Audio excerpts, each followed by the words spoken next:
안녕하세요. 미니파이어의 1인 기업입니다. 금년인 2020년 12월 종부세를 처음 납부하게 되는 신규 대상자가 크게 늘었다고 합니다. 종합부동산세는 소유자별 보유주택 등의 공시가격 합산 금액이 정해진 기준 이상일 때 납부 대상자가 되는 거라 종부세 납부 대상자는 보유주택 등의 공시가격이 상대적으로 높다는 겁니다. 국민건강보험에서 직장가입자의 피부양자가 되기 위해서는 피부양자 대상자가 보유한 주택 등의 재산이 얼마나 되는지를 확인하게 됩니다. 이때 재산을 평가하는 기준으로 이용되는 것은 재산세 과세표준 금액인데요. 이 재산세 과세표준 금액이 정해진 기준 이상으로 높으면 피부양자 자격을 상실하게 됩니다. 재산이 많으니 피부양자가 될 수 없고 직접 건보료를 납부해야 한다는 겁니다. 종부세 대상자가 되기 위해서는 재산이 많아야 하고 건강보험 피부양자가 되기 위해서는 재산이 적어야 하는 겁니다. 이렇게 보면 종부세와 피부양자는 별 상관이 없어 보이는데요.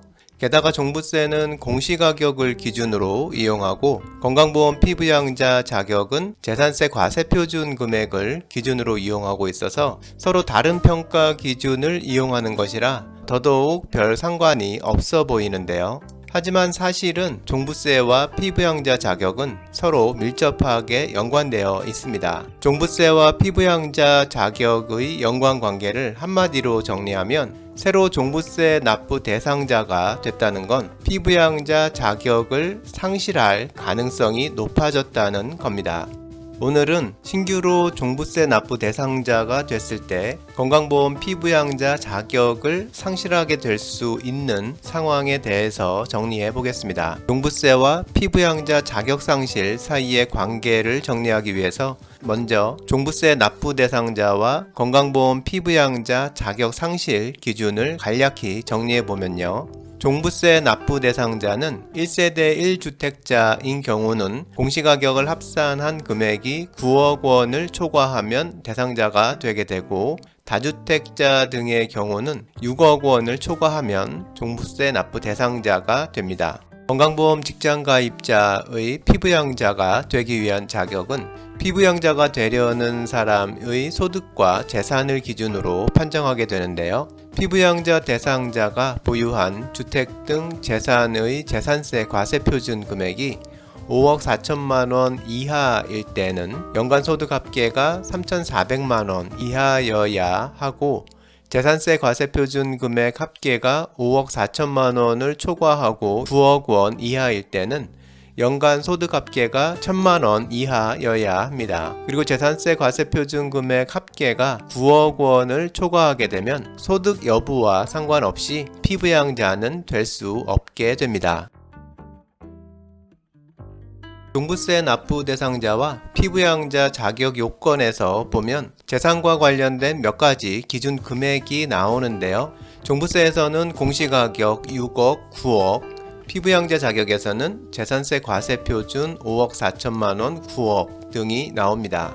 그런데 종부세에서는 공시가격을 기준으로 하고 피부양자에서는 재산세 과세표준을 기준으로 하고 있어서 양쪽 금액을 바로 비교할 수는 없는데요. 이런 불편을 없애기 위해서 피부양자 자격 기준을 종부세 대상자 기준과 동일한 공시가격 기준으로 다시 정리해 보겠습니다. 피부양자 자격을 공시가격을 기준으로 바꾸기 위해서는 재산세 과세표준이 어떻게 계산되는지를 알아야 하는데요. 주택의 재산세 과세표준은 해당 주택의 공시가격에 공정시장가액 비율을 곱해서 산출하게 됩니다. 현재 주택의 공정시장가액 비율은 60%니까 재산세 과세표준은 해당 주택 공시가격의 60%를 곱한 값이 됩니다. 이제 공시가격을 기준으로 종부세 대상자 기준과 피부양자 자격 기준을 다시 정리해보면요. 종부세는 이미 공시가격 기준이니까 그대로 두고 피부양자 기준을 재산세 과세표준에서 공시가격으로 바꿔보면 재산세 과세표준 5억 4천만 원은 공시가격 9억 원, 재산세 과세표준 9억 원은 공시가격 15억 원에 해당됩니다. 그러니까 건강보험 피부양자 자격은 공시가격 15억 원을 초과하는 주택을 소유한 경우에는 소득 여부와 상관없이 피부양자 자격이 상실되는 거고요. 공시가격 9억 원 초과 15억 원 이하인 주택을 소유하고 있는 경우에는 연간 소득 합계가 1,000만 원 이하여야 하고, 공시가격이 9억 원 이하인 경우에는 연간 소득 합계가 3,400만 원 이하여야 하는 겁니다. 금년에 처음으로 종부세를 내게 된 납부 대상자가 늘었다는 건 금년에 보유주택의 공시가격이 처음으로 9억 원을 초과한 경우가 많았다는 거고요. 그리고 또 공시가격이 처음으로 12억 원을 초과하게 된 경우도 많았다는 건데요. 이 두 가지 경우에서 공시가격 급등으로 건강보험 피부양자 자격까지 상실하게 되려면 어떤 상황이 되어야 하는지 간단한 사례로 정리해 보겠습니다. 종부세상 1세대 1주택자인 은퇴한 아버지가 몇 년째 아들의 직장 건강보험 피부양자로 등록되어 있는 상황인데요. 아버지 명의인 주택의 공시가격이 크게 올라서 금년에 처음으로 종부세를 납부하게 됐다면, 이 경우 아버지의 피부양자 자격은 어떤 영향을 받게 될까요? 만일 공시가격이 급등해서 10억이 됐다면 피부양자 기준으로 보면 재산세 과표 5억 4천만 원에서 9억 원 사이에 해당하니까 아버지의 연간 소득이 1,000만 원 이하라면 피부양자 자격을 유지하는 거고요. 연간 소득이 1,000만 원을 초과한다면 피부양자 자격을 상실하게 되는 겁니다.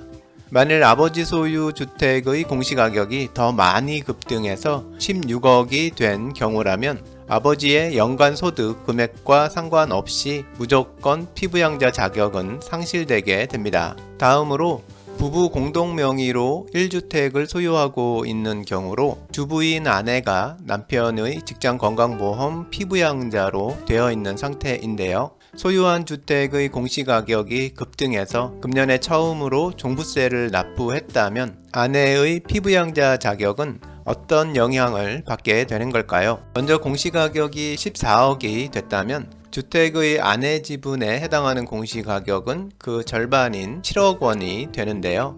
이 경우에는 아내 명의 소득이 연간 3,400만 원을 초과해야만 피부양자 자격을 상실하게 됩니다. 만일 공시가격이 20억으로 급등한 거라면 아내 지분 공시가격은 10억 원이 되고, 아내 명의 소득이 연간 1,000만 원을 초과하면 피부양자 자격을 상실하게 되고요. 만일 공시가격이 32억으로 급등한 거라면 아내 지분 공시가격은 16억이 되고, 아내는 별도의 소득 여부에 상관없이 무조건 피부양자 자격을 상실하게 됩니다. 이상에서 오늘은 신규로 종부세 납부 대상자가 된 것이 건강보험 피부양자 자격에는 어떤 영향을 줄 수 있는지 확인해 봤습니다.